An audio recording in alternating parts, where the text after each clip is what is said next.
In today's episode, a man takes his young son fishing at a river in Australia. With his son riding on his shoulders as he waded into the water, they are attacked by an aggressive bull shark. Hit that like button and subscribe right now. Welcome to Final Affliction. In 1920s Australia, Bulimba Reach was a popular fishing spot for locals and tourists alike.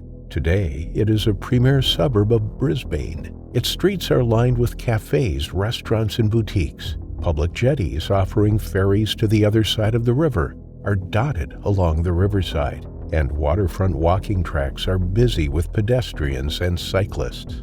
On the morning of Sunday, November 27th, 1921, Herbert Jack and his friend Thompson decided to take their young sons fishing on the Brisbane River. The four of them headed down to Gay's Corner on the Bulimba Reach section of the Brisbane River. The river flows through the city of Brisbane and out into Moreton Bay. Herbert worked on the riverside in the suburb of New Farm. He was familiar with the water and frequently fished the area. It was planned to be an enjoyable morning out, but it turned into a tragic disaster.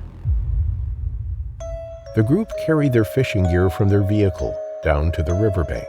They were going to use their dinghy, which was moored just 10 yards from the bank. But first they had to get there. Although the water was only shallow, Herbert offered to carry his 8-year-old son, George, onto his shoulders and wade across to the boat. It was morning time. The sky was overcast and gray, but there were people out and about. Boats motored out to sea from the river, and people strolled along the riverbank. That particular section of the river was an area that was known to be frequented by sharks. At the time, a whaling station was situated at the mouth of the river in Moreton Bay. Whale carcasses were processed there. The blood, juices, and waste tissues were washed into the water, enticing sharks upstream from the open ocean. Even today, bull sharks are known to give birth to their pups in the river, and there are thought to be around 500 that frequent the estuarine waters of the Brisbane River. In fact, during a flood in 2010, a bull shark was seen swimming along the streets of the city. They are dangerous, aggressive, opportunistic hunters and are one of the most likely species to attack people. They are drawn to the estuary for the promise of abundant fish and other wildlife that they prey on. As Herbert stepped into the water with his son on his shoulders, he didn't know that there was a bull shark just yards upstream from him. He waded into the river, heading for the little boat that bobbed up and down on the surface. It was tied by its bow to a small buoy, securing it close to the shore. When Herbert was just yards from the bank and in 3 feet of water, he felt a sharp tug on his right hip. He immediately looked down and saw the terrifying head of a shark. Its skin was dark gray beneath the water. Its black eye looked up at him as it rolled onto its side, tearing Herbert's skin. He cried out in alarm and tried to free himself, shaking his leg and pulling away. He gripped his son's legs with his left hand, whilst punching the shark with his right. He brought his fist down heavily on top of the enormous fish again and again. It was like punching hard sandpaper. The skin was rough and abrasive, the snout of the shark hard and unforgiving. But the punching seemed to work. The shark let go for an instant, and Herbert thought that he was free and tried to turn back to the bank. But only a second later, the shark bit down again, this time biting his right buttock. With George on his shoulders, Herbert couldn't grapple with the shark very well, and he was struggling to keep his balance with the weight of his son on top of him. All he could do was continually hit the shark and hope that it let go long enough for him to make it back to the bank and dry land. In the midst of the attack, his friend, Thompson, ran into the water to help. The water was bubbling and boiling all around Herbert and George. The tail of the shark whipped up and out of the river as it thrashed around. With both men now hitting the shark, it let go for another second before raising its head up and out of the water and clamping its jaws down and around Herbert's right hand and lower arm. Herbert felt himself yanked and pulled towards the water. His face was just inches from the top of the shark's head as it pulled on his arm. The force of the animal was overpowering, and it felt as though it was going to rip Herbert's arm from his body. George began to slip and slide on his father's shoulders. Herbert couldn't hold on to him forever, and in all the commotion he was losing his grip on George. The water turned red as the shark continued to clamp its powerful jaws down around Herbert's arm, and Herbert couldn't hit the shark anymore, as he was using his other arm to hold on to his son. The more he tried to pull himself backwards and away from the shark, the more it tugged at him, threatening to pull him off his feet and under the water. It persisted in the attack, and moments later, Thompson flung himself at the shark.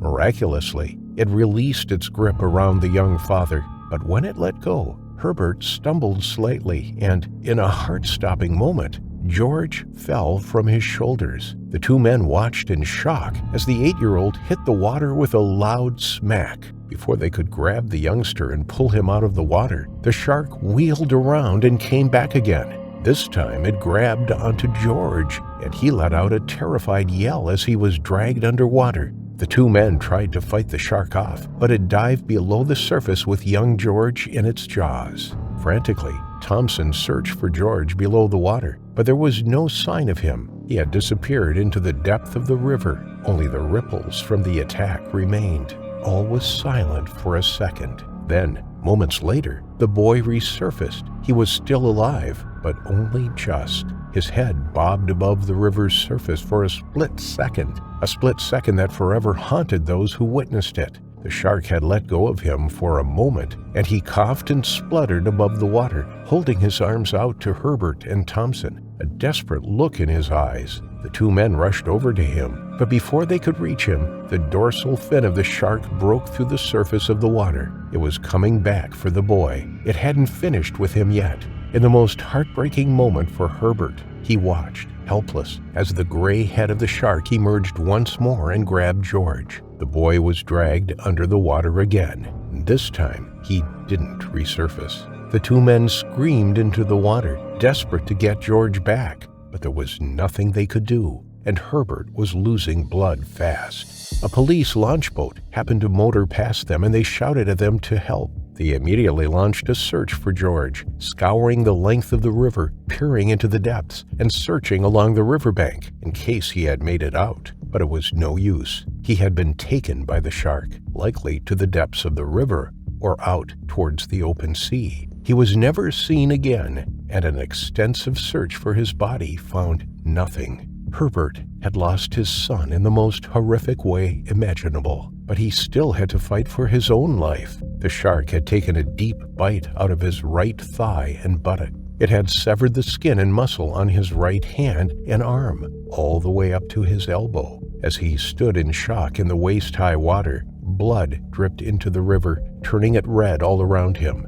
The polluted water was washing the open wounds. Bacteria were entering his bloodstream, and he needed urgent medical attention.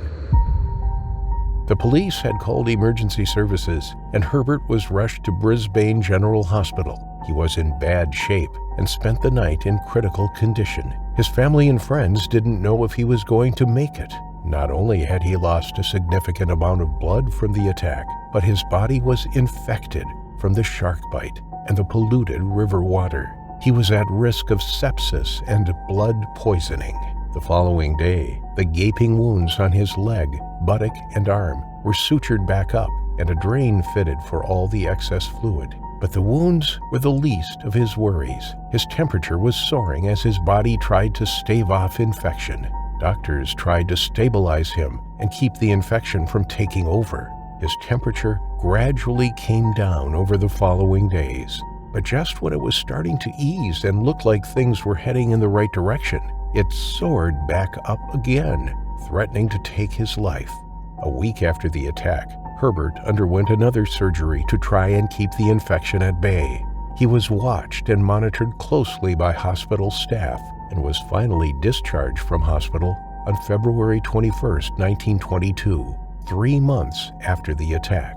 Despite surviving this horrific attack, he was devastated. He put all the blame on himself for not being able to protect his son that day.